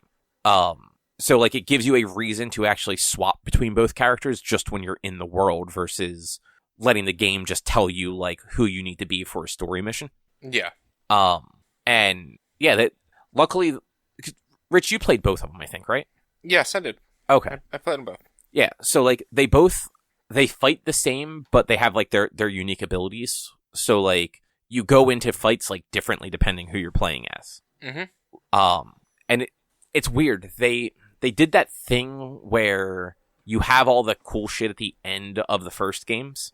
And you don't necessarily have all of that at the beginning of this game, but you have stuff. So you don't feel like it's not Metroidvania. Like you're not like Samus walking into a new planet and having all your abilities sucked away. Yeah. Which is super helpful because that's always a really shitty thing to have happen. Yeah. But yeah, overall, I've done a lot of the side stuff so far. Like every time I get like I do a story mission and then I look to see what side stuff there is and I just clear all of that off the map. Because like most of it's easy and it's fun to do. And like I said, like traversing through the city is just nice. Even they made quick travel or fast travel so seamless. So you have to actually unlock fast travel. It's like most games, like it's not just on. So once you unlock it for a district, you just move your cursor into that district wherever you want to be in there. Press the button and the map just zooms into wherever you press the button and suddenly you're Spider-Man in that area. You're not riding the train anymore? No, there's no train. There's no loading at all. Like it's insane. Man, That's that's cool. my favorite part was seeing Spider-Man on the train playing on his phone while people were just like, oh my god, it's Spider-Man. Yeah, all that train stuff was neat, but it almost like because of that and like because there was like a load there, I very rarely used the quick travel. Oh yeah, no, I don't think I ever actually quick traveled. I think the only reason I knew about the quick travel was because Eric used it once when I was watching him play. And I was like, oh yeah, that's cool. But swinging around, like, I was never at a point in playing that game where I was not nearby an objective. Exactly. And I think so in this one, because it is bigger, and I feel like if I remember correctly, in the first one, a lot of the side stuff was opened very quickly. Or at least, like, it was enough of it opened up quickly enough that, like, after every story mission, there were still a bunch of side things you could go do. This one is definitely a little slower with that. Like, it's not throwing 1,000 extra activities at you after every mission. Which is nice because it's kind of letting you, like, build up to things and kind of like learn how to play the game first. If you haven't played the others. You get some neat tools and stuff too. There's one gadget you get fairly early that makes stealth missions completely it completely changes the way that you can do stealth missions.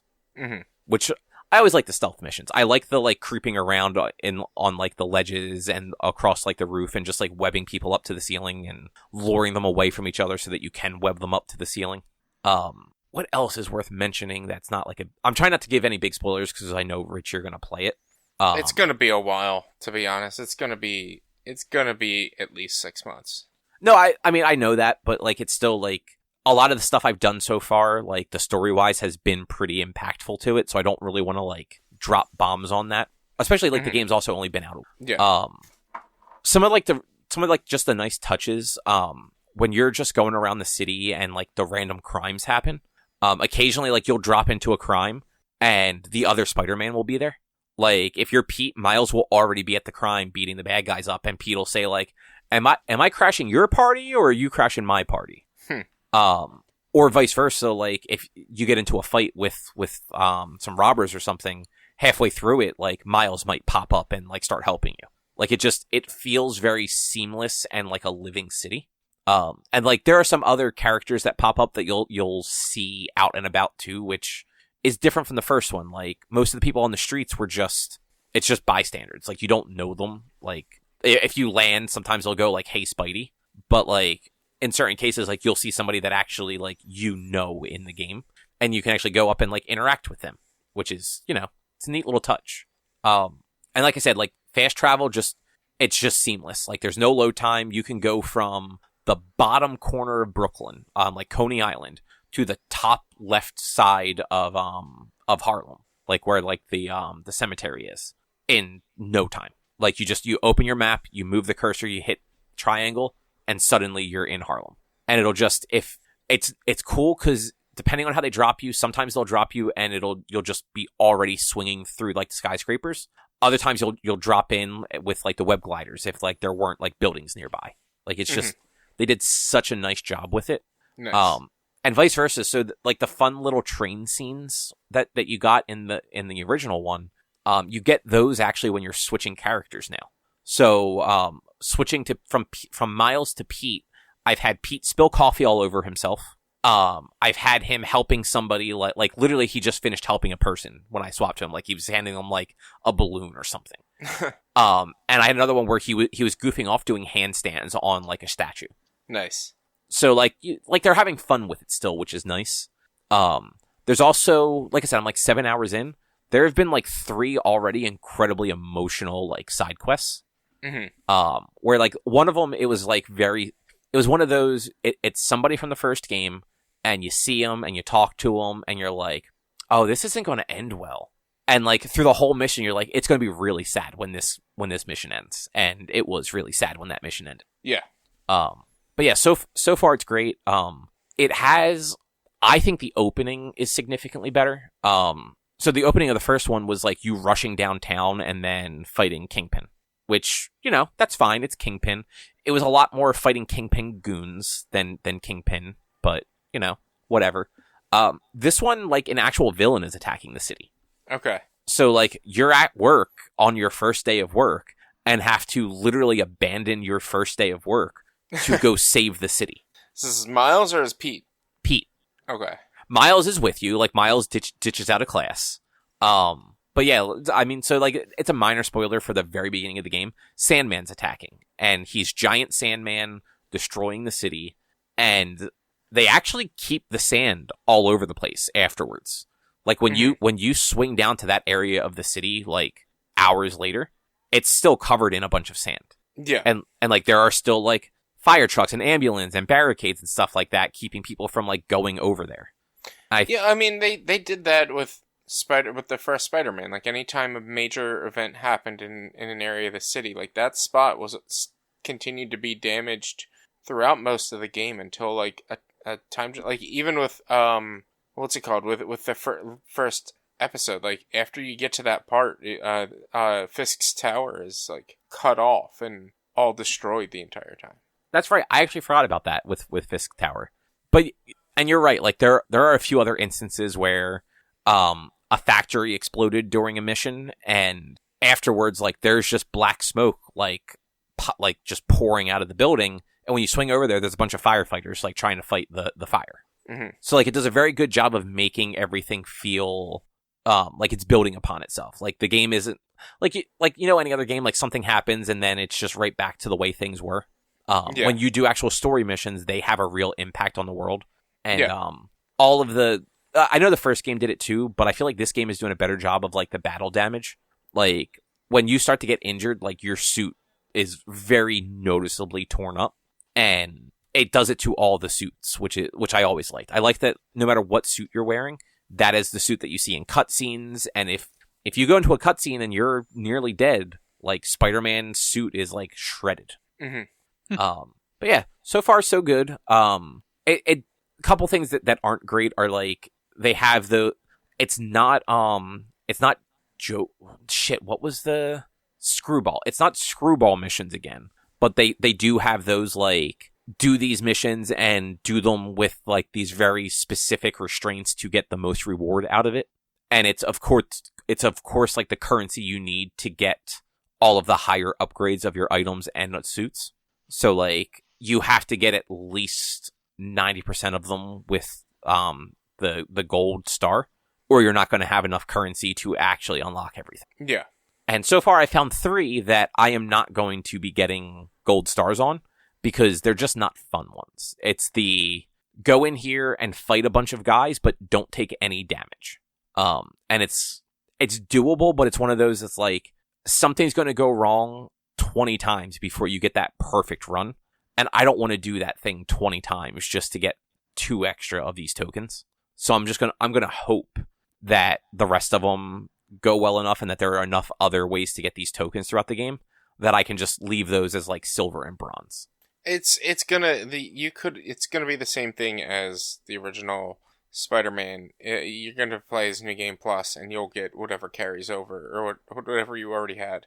Well, and I mean, yes able to get that. the new stuff. But the problem is these missions didn't unlock for 7 hours, so I'm not looking like I don't want to have to play that much of New Game Plus just to get these missions unlocked to get the few extra tokens. But was it 7 hours, or was it 7 hours with cutscenes? Oh yeah, it's still probably like 4 hours, and if that is the only thing left to get a platinum, I just won't get the platinum. Yeah. Like, I'm not that sort of trophy hunter. Like, if I finish the game at 98%, I fucking finish it at 98%. Like, I'm not going to force myself to play 4 hours to go do missions that I don't enjoy just to get the couple of tokens I might need. I don't blame you. Yeah. I unlocked the Scarlet Spider and 2099 suits. I just want to get two of Miles' suits. I need some of these tokens to unlock his Into the Spider-Verse suit. Because if it's animated like it was in the first game, it's got the cool, like, cel-shaded animation. And I want to see if they have his... It's not his current suit anymore, but at the end of the last run of the Miles comic, he got, like, a new suit that I wasn't personally a big fan of, but I want to see how the game does it. Where he had, like... He basically was wearing, like, a hoodie. But it was, like, made into the suit. It just... I haven't gotten that one to, like, unlock at all yet to be able to purchase. So... We'll see, but it's been fun. It's been fun so far. I will say, just because we know from all the trailers, I have not gotten the Venom suit yet. Like, I am not Symbiote Spider-Man, so you can play this game for a while before that happens. I don't even know if I'm close to that happening yet. Yeah. So, but like Kraven has shown up a little bit. I'm sort of seeing what Kraven's doing. We're getting to see some of like the villains that you took down in the first one. Like Tombstone. Like Tombstone's turning his life around. You see him during a part of the game, which was fun. And all the side characters from both games are kind of like floating around. Like Jameson is still doing his show. MJ is a reporter still. Genki is still doing all the weird tech stuff for Miles. But now Pete's also helping, so like they're coming up with like even better ideas. Mm-hmm. Like, it's good. I enjoy it. I'm glad it's out. I'm glad it's here. I saw somebody post today on Twitter, if you beat Spider-Man 2 in 2 days, was it worth $70? And I just responded, if you beat Spider-Man 2 in 2 days, you need to go touch grass. So somebody I know did. They need to go touch grass. They need to, like, get out of their house for a little bit. Like, so it was the game they were most looking forward to. They took Friday off from work. They started the game at midnight. They played till, like, the early morning. They went to sleep for a little while, got up, played the rest of Friday, and then played most of Saturday. Yeah, I'm not, like, look, I'm glad you found enjoyment and excitement, but you just spent 40 hours in 2 days playing a game, basically. So? I don't know how long it actually took. I'm just saying, like, the person was asking whether or not it should be worth $60 if you can beat it in 2 days, and the response, when I'm responding with they should be going and touching grass, is just more of a, I mean, they put 20 to 40 hours into this game in 2 days. It's not about whether or not they beat it in 2 days, and it's about the fact that they were willing to put that much time into it. Yeah. That maybe they shouldn't be complaining that they beat it in 2 days if they put 40 hours into it in 2 days. Yeah, exactly. And like, this guy was not complaining. Like, I know. But he's glad he did it. Like, and he's like, and you know what? Like, yeah, it sucks that like it cost as much as it did and it's already over. And like, he was bummed that it was already over just because he couldn't experience the stuff again. But he's like, but in like 6 months, I'll probably replay it, or like DLC will come out like it did for the first one, and I'll get to play the DLC. DLC will be like 2 years if it was like the first one. No, the first one had the DLC. It had the Black Cat and the Tombstone and everything. Oh, was that DLC? See, yeah, like the city that never sleeps. I didn't play the original at launch. I played the original like a year before Miles Morales came out. Oh, so did you buy like one of like the collected editions where it just had everything? I guess so. Eric gave it to me for Christmas. So yeah, so you probably got like Game of the Year or something like that, where it came with that stuff. Yeah, like the spoilers for Spider-Man 1 from 2018. The Black Cat stuff where she makes you think that she had a child that was yours, and the Tombstone stuff with Yuri were all from the DLC, if those ring any bells. What was that again? I'm sorry. Which part did you miss? The whole thing? Yeah, I had somebody send me a message that really pissed me off, so I kind of phased out for a second. What an asshole. Hopefully everything's all right. So the DLC... Oh, I'm sorry, it wasn't Tombstone, it was Hammerhead. The DLC involved Hammerhead and Black Cat and everything, and her making you think that she had a child that was yours. Yeah. I think Silver Sable showed up for part of it again. Yuri ends up, like, leaving the Force at the end of it. Like, it was 3 or 4 parts. Yeah. And came out... I think it was, like, 1 chapter a month for, like, 3 months after the release. I might be wrong on that, though. Mm-hmm. But I forgot that was all deal. Yeah. And if you played it that long after, you would have... There's no reason that you would have known that. Yeah. This game also looks to be, like, 2 years later. Because I'm looking at the... I actually just brought up the Wikipedia for the City That Never Sleeps stuff, and it says Peter is 23 years old, and I am 90% sure he said he's 25 in this game. So, at least some time has passed. And I know they do make reference a couple times in the early parts of this game that the stuff that Miles went through in the Miles Morales game was it last year. Mm-hmm. So, I guess 2 years isn't that crazy. Yeah. But yeah, enjoying it so far. I don't know that I will have it done by next week, but there's a chance because I like it enough that like I've actually been playing it like after work. I'll probably play it over the weekend this weekend. So who knows? But by next week, I might be done or close to done. Mm-hmm. Nice. Yeah. Anything else either of you guys want to talk about though? No. I played Demonologist on Saturday. How was that? It was interesting. Definitely much better with people than it's solo. If you don't know what Demonologist is, it's like Phasmophobia, and if you don't know what Phasmophobia is, it's a ghost hunting game where you use voice recognition software in the game to try to call out for ghosts and things like that, try to figure out what kind of ghost it is based on clues that you get from doing the hunt, and then you have to figure out a way to like exorcise the ghost from the place that you're at. It can get very spooky, but like a lot of the spooks came from scripted locations in each level, more so than the actual like haunt itself. There was occasional haunt situations that would scare me and spook me, but overall it was just like, oh, you go up to this point.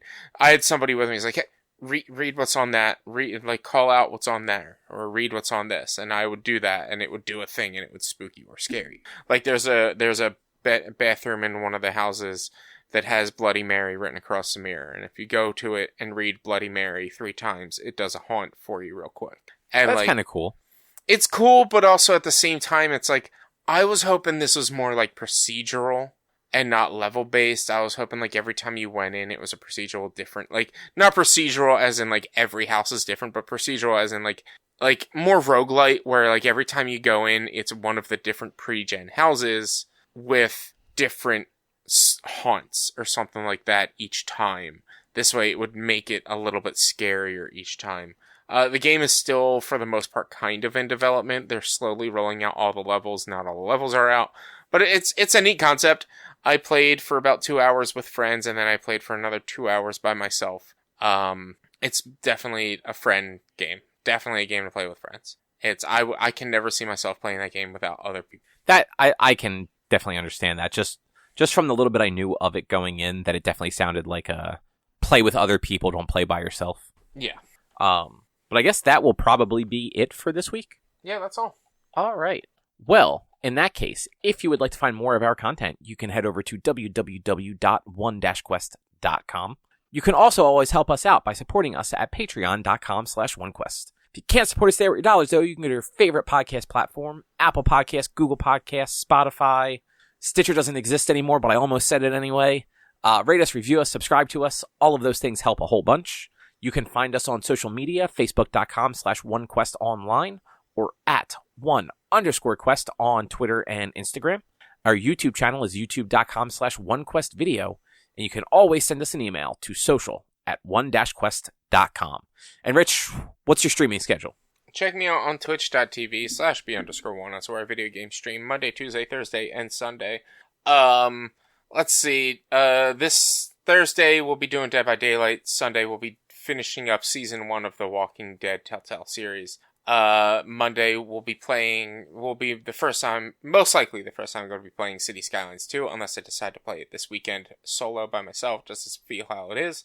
And then, we'll be back to the non-dead games starting next week. We'll do Dead by Daylight on Tuesday for Halloween, but other than that, it's going to be back to the normal schedule of Sea of Thieves on Thursdays, co-op teamwork games on Tuesdays, and Sunday and Monday, starting in 2 weeks, will be Baldur's Gate. It's going to be a solo playthrough, so come hang out, check that out. You know Baldur's Gate 3, that really small indie title that you might not have heard of?